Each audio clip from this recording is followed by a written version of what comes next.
اعوذ باللہ من الشیطان الرجیم بسم اللہ الرحمن الرحیم۔ سب ویڈیو دیکھنے اور سننے والوں کو السلام علیکم۔ ہمارے چینل کے پیارے ویورز، آج ہم تلاوت کریں گے سورہ توبہ کی آیت نمبر 55، 56 اور 57، یعنی کہ آیت نمبر 55، 56 اینڈ 57 انشاءاللہ تلاوت کریں گے ترجمہ کے ساتھ اور تفسیر کے ساتھ۔ تو چلیں شروع کرتے ہیں، لیکن شروع کرنے سے پہلے چینل کو سبسکرائب کریں، بیل نوٹیفیکیشن کو آن کریں تاکہ اگلی ویڈیو آپ کو آسانی سے ملتی رہے، اور ہو سکے تو شیئر بھی کریں تاکہ زیادہ سے زیادہ لوگ دیکھیں، آپ کو بھی ثواب ملے اور مجھے بھی۔ تو چلیں اب شروع کرتے ہیں آج کا سبق۔ اعوذ باللہ من الشیطان الرجیم بسم اللہ الرحمن الرحیم۔ فلا پس نہیں، تعجب کا تعجب ہو تجھ کو، اموالہم مال ان کے، ولا اولادہم اور نہ ہی اولاد ان کے سے، یعنی ان کے مال اور اولاد سے تجھ کو تعجب نہ ہو۔ انما بے شک جو، یرید اللہ چاہتا ہے اللہ، لیعذبہم تاکہ عذاب دے ان کو، بہا ساتھ اس کے، یعنی اس مال اور اولاد کے ساتھ، فی الحیات الدنیا دنیا کی زندگی میں، وتزہق اور نکلے، انفسہم جان ان کی، وہم اور وہ ہو، کافرون کافر، اور وہ ہو کافر۔ اب اس آیت میں اللہ تعالیٰ کہتا ہے کہ تجھ کو تعجب نہ ہو، یعنی محمد صلی اللہ علیہ وآلہ وسلم کو کہہ کر ہم سب مسلمانوں کو کہا جا رہا ہے کہ بے دین کے پاس جو مال اور اولاد کی کثرت ہوتی ہے تو اس سے تجھ کو تعجب نہ ہو، کیونکہ بے دین کو اللہ نے جو نعمت دی ہے وہ کیوں دی ہے؟ بے دین کے حق میں یہ اولاد اور مال جو ہے یہ وبال جان ہے، ان کے پیچھے دل ہر وقت پریشان رہتا ہے ان کا، اور ان کی فکر سے چھوٹنے نہ پائے مرتے دم تک، یعنی جان بھی ان کی نکلے تو وہ کافر ہی ہو۔ تو اس لیے کہا گیا ہے یہ منافقین کے لیے، کیونکہ یہ ہم پڑھ رہے ہیں نا غزوہ تبوک کے موقع پر منافقین کے لیے سارا کچھ یہ آیتیں ہیں، تو یہ بھی اللہ تعالیٰ کہتا ہے کہ ان کے پاس جو مال کی کثرت ہے تو وہ کثرت میں وہ جو ہے وہ اتنی محبت رکھتے ہیں یہ منافقین اپنے مال سے اور اولاد سے، کہ مال کے لیے ہر جائز اور ناجائز طریقے سے کسی کا حق نہیں دیکھتے، کسی برائی کو نہیں دیکھتے، اور حملہ کرتے ہیں اور مال جمع کرتے ہیں۔ اتنی محبت ہوتی ہے اس مال سے کہ ہر طریقے سے وہ مال جمع کرتے ہیں، اور پھر جب اس مال میں تھوڑا سا بھی کوئی نقصان ہوتا ہے تو جتنی محبت تو اتنا پھر غم و رنج بھی ہوتا ہے، تو ہر وقت اس مال کی حفاظت کے دڑکے میں لگے رہتے ہیں، کہ اس کی حفاظت میں لگے رہتے ہیں کہ ابھی کوئی ہم سے چھین نہ لے، ابھی ہمیں کوئی نقصان نہ ہونے پائے، تو اسی مال کی چاہ میں وہ ہر وقت فکر مند رہتے ہیں۔ اور اسی طرح بعض منافقین کے اولاد بھی ایسے تھے کہ وہ سچے مسلمان تھے، اور وہ محمد صلی اللہ علیہ وآلہ وسلم کے ساتھ جہاد میں بھی جایا کرتے تھے، تو وہ کیا پھر اس کے جو منافقین والدین ہوتے تھے تو وہ اسی فکر میں لگے رہتے تھے، یعنی یہ مال اور اولاد ان کے لیے وبال جان بن گئی تھی۔ تو یہی اللہ تعالیٰ کہتا ہے کہ اس سے آپ کو تعجب نہ ہو، آپ لوگوں کو، کہ ان کو مال اور دولت اور اولاد کی اتنی کثرت کیوں ملی ہے۔ یہ جس طرح عبداللہ بن ابی، اس کا بیٹا جو ہے وہ سچا مسلمان تھا اور باپ جو ہے وہ منافق تھا، تو اسی طرح اللہ تعالیٰ جو ہے کہتا ہے کہ اسی مال اور دولت سے میں دنیا کی زندگی میں بھی ان کے لیے عذاب دوں گا، اور مرتے دم تک ان کی جان ہی اس کی محبت میں لگے رہیں گے اور کافر ہی ہو کر مریں گے، کیونکہ وہ لوگ ہی ایسے ہوتے ہیں۔ تو پھر اللہ تعالیٰ ظاہر ہے جس اللہ نے بنایا، ہم انسان کیسے کسی کے ساتھ تھوڑی سی بلائی کرتے ہیں تو اگر وہ بندہ تھوڑا سا ہمیں روک کر یا روڈ ہو کے جواب دیتا ہے تو ہم لوگ کتنے خفا ہوتے ہیں اور کتنے مخالف بن جاتے ہیں۔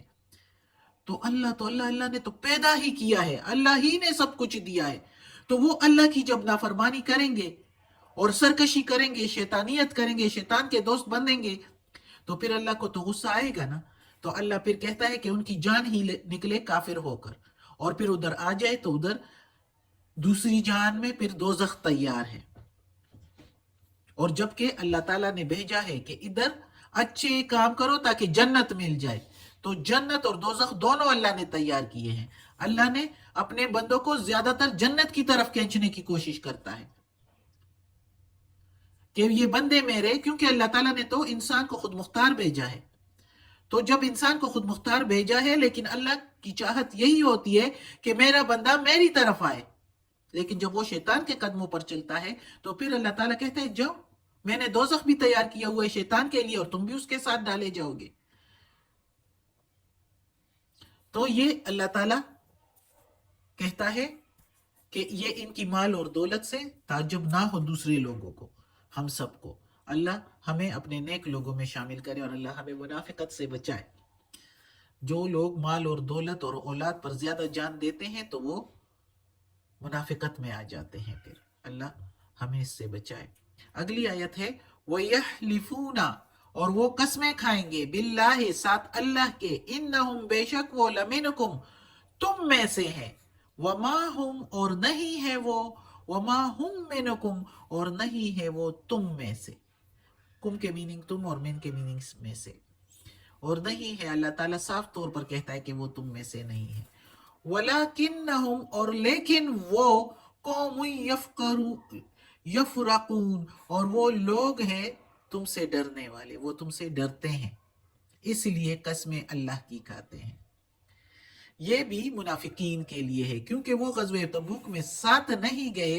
تو اللہ تعالیٰ کہتا ہے کہ جب تم لوگ واپس آؤ گے تو یہ اللہ کی قسمیں کھا کر کہیں گے کہ ہم تمہارے ساتھ، کیونکہ اللہ کو تو سب کچھ معلوم تھا کہ مسلمان جائیں گے ادھر اور اسی طرح ہوگا کہ وہ واپس جو ہے سرخروک ہو کر آئیں گے، فتح یاب ہو کر آئیں گے. تو اللہ تعالیٰ کہتا ہے کہ جب تم لوگ آؤ گے تو آگے سے یہ منافقین کہیں گے کہ ہم تم ہی میں سے ہیں، اللہ کی قسمیں کھائیں گے. تو اللہ تعالیٰ کہتا ہے کہ یقین نہ کرنا. اللہ تعالیٰ صاف طور پر کہتا ہے کہ یہ تم میں سے نہیں ہیں، جھوٹی قسمیں کھا رہے ہیں، لیکن یہ تم لوگوں سے ڈرتے ہیں صرف ڈرنے کی وجہ سے، خوف کی وجہ سے کہ کافروں کہ ہمارا کفر ظاہر نہ ہو جائے اور کفار کا سا معاملہ ہمارے ساتھ بھی نہ ہو جائے. تو اس لیے قسمیں کھاتے ہیں یہ، کہ جس طرح کفار کے ساتھ معاملہ ہوا، لڑائیاں ہوئی اور وہ قتل ہوئے، مارے گئے، تو اس طرح کا معاملہ ہمارے ساتھ نہ ہو جائے اس لیے قسمیں کھاتے ہیں ڈر کے. اگلی آیت ہے لو یجدونا، اگر وہ پائے، مل جان کوئی پناہ کی جگہ، او مغارات یا کوئی غار، او مدخلا لولو یا سر گسانے کی کوئی جگہ، تو مڑ جائے، لولو تو مڑ جائے، الیہم یا لوٹ جائے، الیہ طرف اس کے، وہم یجمعون اور وہ توڑ دے رسیاں ساری، یعنی سارا کچھ توڑ چھوڑ کر وہ اس پناہ کی طرف بھاگیں گے اور تم لوگوں مسلمانوں کے خلاف ہو جائیں گے. اگر کسی کوئی بھی پناہ کی جگہ ملے تو یہ قسمیں نہ کھا لیں. قسمیں کھا کر جھوٹی باتیں بناتے ہیں اس لیے کہ ان کے پاس کوئی جگہ نہیں ہے. چونکہ اسلامی حکومت کے مقابلہ میں ان کی طاقت نہیں ہے اور پناہ کی کوئی جگہ بھی نہیں ہے، اس لیے یہ قسمیں کھاتے ہیں. اگر کوئی پناہ کی جگہ مل جائے تو یہ خلاف ہو جائیں اور اپوزٹ مسلمانوں کے بھاگیں اور مسلمانوں کے خلاف کھڑے ہو جائیں. تو اتنے ان کے دلوں میں آگ ہے اور غیظ اور غضب ہے مسلمانوں کے لیے. اللہ تعالیٰ کہتا ہے کہ ان کے دلوں میں مسلمانوں کے لیے حسد ہے، جلتے ہیں مسلمانوں سے. اگر یہ پائے کوئی جگہ پناہ کی تو یہ ادھر نہیں رہیں گے، یہ پھر مسلمانوں کے خلاف بھاگیں گے، دوسری قوموں کے ساتھ، دوسرے لوگوں کے ساتھ. صدق اللہ العظیم. آج کا سبق ختم ہوتا ہے. اللہ ہمیں توفیق دے یہ قرآن مجید کا ترجمہ مکمل کرنے کی اور اس پر عمل کرنے کی توفیق دے. صدق اللہ العظیم. یا اللہ، یا پروردگار، یا رب العالمین، یا مالک یوم الدین، یا علی کل شیء قدیر. یا اللہ یہ تیرے کلام کی تلاوت کی ہے، اس کی تلاوت میں زیر زبر پیش میں تلفظ میں ترجمہ تفسیر میں کوئی غلطی ہوئی ہو تو معاف کر دینا. یا اللہ تو معاف کرنے والا مہربان ہے. یا اللہ یا پروردگار یا رب العالمین ہمیں عافیت والے معاملات دیں، ہماری بیماریاں، تکالیف، پریشانیاں اور برائیاں ہم سے دور کر دیں، آمین ثم آمین۔